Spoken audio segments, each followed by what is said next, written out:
A'udhu billahi minash shaitanir rajim, bismillahir rahmanir rahim, au nom d'Allah, le tout miséricordieux, le très miséricordieux. Que la salat et la paix soient sur notre cher prophète bien-aimé Muhammad, sallallahu alayhi wa sallam, ainsi que sur sa famille et compagnons. Tout d'abord, je tiens à exprimer mon immense gratitude à Allah subhanahu wa jal de nous avoir donné cette belle occasion. Puis je remercie le Centre Nour de Mulhouse que j'ai eu le plaisir de visiter accompagné de mon cher frère, Cheikh Ahmed Marceau.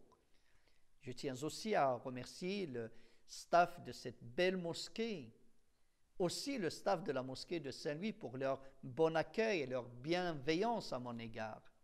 Je tiens aussi à remercier chacun d'entre vous assis pour suivre cette conférence. Et je vous promets, Inch'Allah, si nous orientons nos cœurs vers Allah Azza wa Jal, de profiter énormément. Et peut-être d'entendre des enseignements qui peuvent améliorer notre relation avec Allah subhanahu Azza wa Jal. Je vous souhaite Ramadan Mubarak, Taqabbalallahu minna wa minkum. Je prie le divin de nous faire vivre le meilleur et le plus épanouissant Ramadan de notre vie, malgré le confinement. Certes, le Covid-19, ce terrible destin, est quelque chose qui n'est pas facile. Mais au lieu de se plaindre à chaque fois, soyons dans l'acceptation et cherchons dans cette épreuve ce qui est caché comme opportunité et veillons à en profiter au maximum. Chères sœurs, chers frères, voyons ensemble les 4 clés de la victoire. Ramadan est le mois des victoires par excellence. La vie de notre cher prophète sallallahu alayhi wa sallam nous enseigne que Ramadan n'est pas un mois de paresse, de sommeil, de fainéantise, des congés, mais au contraire, c'est un mois où on doit multiplier les efforts et faire avancer nos projets personnels, spirituels, professionnels, ainsi de suite. La vie de notre cher prophète Muhammad sallallahu alayhi wa sallam nous enseigne qu'il est dangereux de se cacher dans la religion pour masquer le manque de sérieux ou fuir nos responsabilités. Allah subhanahu wa ta'ala nous dit وَمَا خَلَقْتُ الْجِنَّ وَالْإِنسَ إِلَّا لِيَعْبُدُونَ. Je n'ai créé les djinns et les hommes que pour qu'ils m'adorent. Qu'est-ce que ça veut dire adorer Allah? Cela ne veut pas dire du tout de rester constamment dans une mosquée ou de rester tout le temps dans la salat. Non, cela veut dire d'être un abd, un serviteur de Allah, le Tout-Puissant, partout et à tout moment. Être un abd, certes, dans notre salat, qu'on fait notre salat avec amour, apaisement et sérénité, mais aussi être un serviteur, un abd de Allah dans notre travail, qu'on fait de notre mieux pour le parfaire, qu'on est honnête. Être un serviteur de Allah dans nos familles, qu'on est dans la bienveillance. Être un abd, un serviteur de Allah, c'est quand on est avec les gens, ou seul, loin des regards confinés chez nous, on est conscient que Allah subhanahu wa ta'ala nous voit, que les anges notent tout ce qu'on fait et que certainement viendra un jour où nos actions seront présentées devant Allah subhanahu wa ta'ala. Ceci est le vrai challenge où nous devons remporter la victoire, chères sœurs, chers frères. Nombreuses sont les victoires qui ont été menées et remportées par le prophète sallallahu alayhi wa sallam, par les compagnons, puis par les musulmans par la suite, durant le mois de Ramadan. L'événement de Badr, le 17 Ramadan de l'année 2 de l'Hégire, qui correspond à 624 après Jésus-Christ, la prise de la Mecque de 21 Ramadan, l'an 8 de l'Hégire, ce qui correspond à 630, et ce qui a marqué ce grand retour de notre cher prophète et de ses compagnons chez eux après 13 années de persécution. Et beaucoup bien plus tard, la grande bataille de Ain Jalut, de Saif ad-Din Qutuz, le 25 Ramadan, 658 de l'Hégire, en 1260, et j'en passe. Donc Ramadan, pour eux, c'était un mois d'action, pas de l'inaction. Chères sœurs, chers frères, L'événement de Badr, où le prophète sallallahu alayhi wa sallam, entouré de quelques 319 compagnons ne disposant que d'armes légères, ont vaincu, grâce à l'assistance divine, une armée puissante de 1000 combattants, armés jusqu'aux dents. C'était la victoire de l'amour contre la haine. C'était la victoire de la justice contre l'injustice et la barbarie. Allah subhanahu wa ta'ala nous rappelle cette belle victoire en disant وَلَقَدْ نَصَرَكُمُ اللَّهُ بِبَدْرٍ وَأَنْتُمُ أَذِلَّةٌ. La sourate 3, Ali Imran, verset 123. Allah vous a donné la victoire à Badr alors que vous étiez humiliés. Cet événement en lui seul nous dévoile des secrets de la victoire, dont la première clé est d'ancrer en nous la belle et vraie croyance qu'il n'y a de victoire que la part de Allah subhanahu. وَمَا النَّصْرُ إِلَّا مِنْ عِنْدِ اللَّهِ. Surat Al-Anfal, la sourate 8, le verset 10. Yansurkumullah fala ghaliba lakum. Dans un autre verset, si Allah vous donne son secours, nul ne peut vous vaincre. S'il vous abandonne, qui donc après lui vous donnera secours? C'est à Allah que les croyants doivent faire confiance.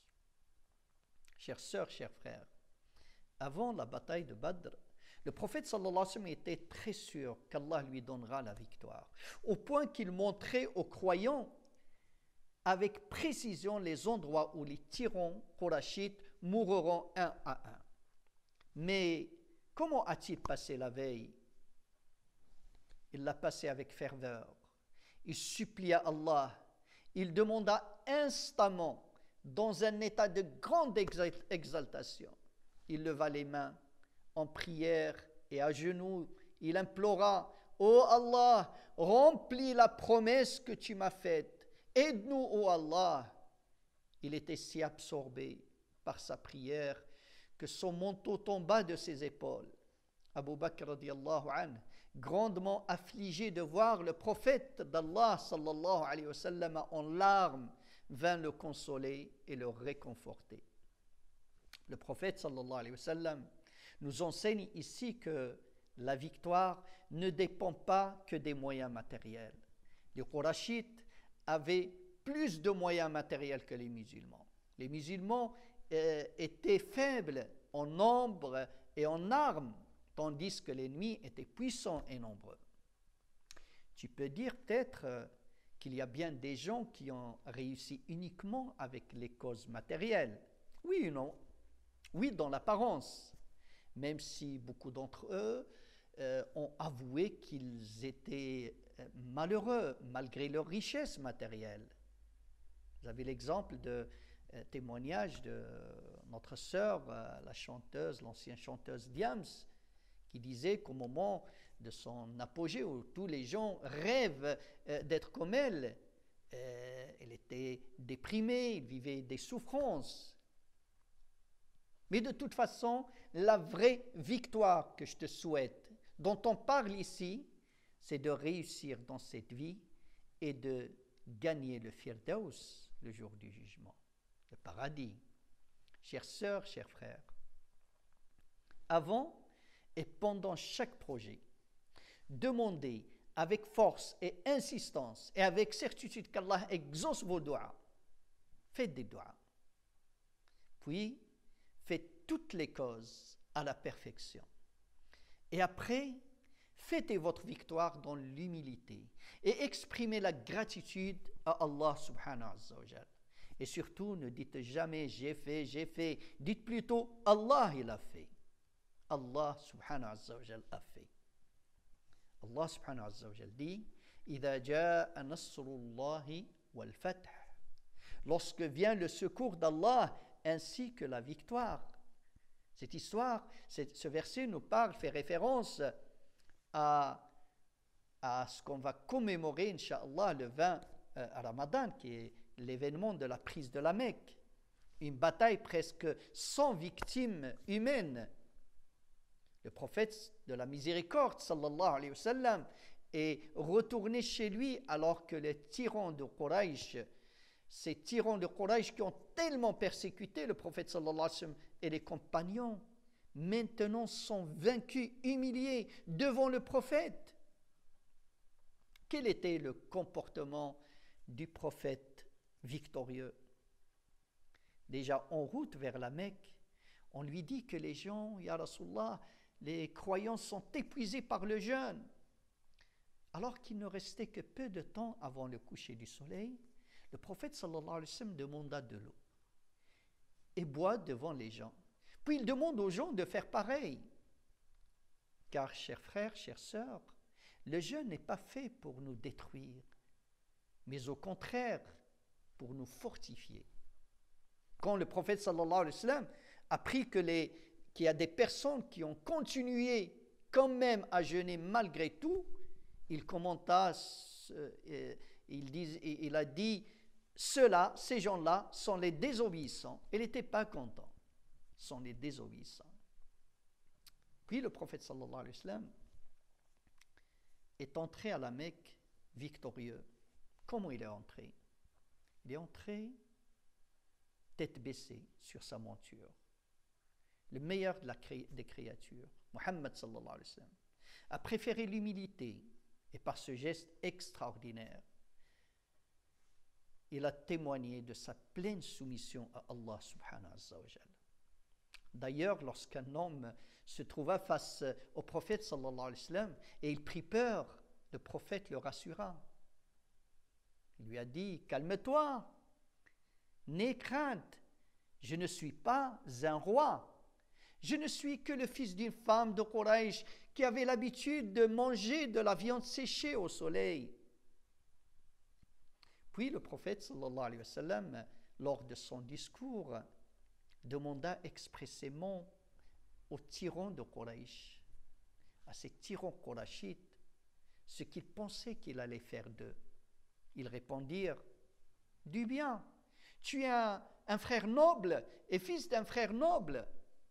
Le prophète sallallahu alayhi wa sallam leur dit alors, à l'instar de Yusuf alayhi salam, quand il a dit à ses frères, pas de récrimination contre vous aujourd'hui, qu'Allah vous pardonne, c'est lui le plus miséricordieux des miséricordieux. Surat Yusuf 12, verset 92. Ainsi, et à leur grande surprise, le prophète de la miséricorde leur offrit la liberté et les invitait à partir. De cette manière, il offre le grand pardon et déclare la vraie amnistie générale, sans exemple dans l'histoire de l'humanité. Chers frères, chères sœurs, que veut dire donc la victoire? La vraie victoire pour le croyant est de gagner le Firdaus. Rappelons que l'islam est la religion de l'amour, de la miséricorde et de la justice, dont la finalité n'est autre que le bonheur et l'épanouissement de l'être humain. Allah Azza wa Jal dit à propos du prophète sallallahu alayhi wa sallam, وَمَا أَرْسَلْنَاكَ إِلَّا رَحْمَةً لِلْعَالَمِينَ. On ne t'a envoyé que miséricorde pour les mondes. Rahma, on peut dire c'est réducteur de le traduire avec miséricorde. C'est amour et miséricorde. Rahma, il enferme l'amour aussi. Le prophète sallallahu alayhi wa sallam dit, إِنَّمَا بُعِثْتُ لِأُتَمِّمَ مَكَارِمَ الْأَخْلَاقِ. Certes, je ne suis envoyé que pour promouvoir et parfaire le bon comportement. Le prophète de la miséricorde, sallallahu alayhi wa sallam, n'a jamais souhaité ni aimé la guerre, mais on lui a toujours imposé. Et malgré cela, il a enseigné à toute l'humanité l'éthique de la vraie guerre propre, où on s'en prend uniquement à celui qui nous menace. Et s'il arrive que l'agresseur baisse son arme, on n'a plus le droit de répliquer. Telle est l'éthique de la guerre du prophète de la miséricorde. Al-Bukhari Muslim rapporte selon Abdullah ibn Abi Awfa, le prophète sallallahu alayhi wa sallam a dit, ô homme, ne souhaitez pas la rencontre de l'ennemi et demandez plutôt à Allah de vous préserver. Mais si vous le rencontrez, faites preuve de constance. On peut aussi parler, chères sœurs, chers frères, de l'Hudaybiyah, le pacte de l'Hudaybiyah, même que ce n'est pas un événement qui s'est passé pendant Ramadan. Alors le prophète sallallahu alayhi wa sallam en route, qu'est-ce qui s'est passé le Hudaybiyah? Le prophète sallallahu alayhi wa sallam était en route vers la Mecque avec 10 000 hommes, juste avec l'unique intention de faire la Umrah. Quraysh, quand ils ont entendu cela, ils n'ont pas apprécié et ils ont dépêché un émissaire pour négocier. Et là, le prophète sallallahu alayhi wa sallam a accepté toutes les conditions de Quraysh. La plupart de ces conditions étaient très injustes, voire inacceptables par les compagnons radiyallahu anhu. Il a même fait demi-tour et laissé tomber son projet de la Umrah. Quelle était l'unique condition de notre cher prophète Mohammed sallallahu alayhi wa sallam? Une trêve de 10 ans, sans guerre, ni militaire, ni médiatique. Pourquoi? Parce que le prophète sallallahu alayhi wa sallam nous enseigne que l'islam est convaincant en lui-même, est attractif, est lumière, mais la désinformation et la guerre médiatique empêchent les gens de voir le vrai visage de l'islam, celui de la paix, de l'amour et de la justice. Chères sœurs, chers frères, la vraie victoire est de vaincre Shaitan, notre vrai ennemi. Allah dit « Inna ash-shaytana lakum adu, fattakhidhuhu aduwa » La sourate 35, verset 6, Shaitan est pour vous un ennemi. Prenez-le donc pour ennemi. Fattakhidhuhu aduwa, ça veut dire soyez vigilants à lui. Déclarez-lui cette guerre. La vraie victoire, chères sœurs, chers frères, est de réussir notre mission sur terre. Prenons donc le temps de faire un vrai diagnostic pour trouver notre vraie mission sur terre et effectuer la bonne orientation. Si tu peines dans la vie, c'est que peut-être tu n'es pas à ta place. Tu vis pas ta mission. Cherche-la au fond de toi, dans les ressources énormes qu'Allah Azza wa Jal a mis dans ton fort intérieur. Chers étudiants, chers médecins, ingénieurs, employés, ou cette femme qui a fait le choix de se consacrer à l'éducation de ses enfants, quel est ton projet? Quelle est ta mission de vie? Chères sœurs, chers frères, donc la première clé est que tu as la certitude que la victoire ne provient que de Allah. Profitons de Ramadan pour fortifier notre relation avec Allah Azza wa Jal et apprendre à invoquer correctement Allah, à lui demander tout ce qu'on a besoin, à lui demander la réussite dans tout ce qu'on entreprend. Chères sœurs, chers frères, la deuxième clé, je vous laisse la deviner et je vous la dévoile dans le prochain épisode, Inch'Allah. Wa sallallahu wa sallam ala sayyidina Muhammad wa ala alihi wa sahbihi ajma'in walhamdulillahi rabbil alamin. Wassalamu alaykum.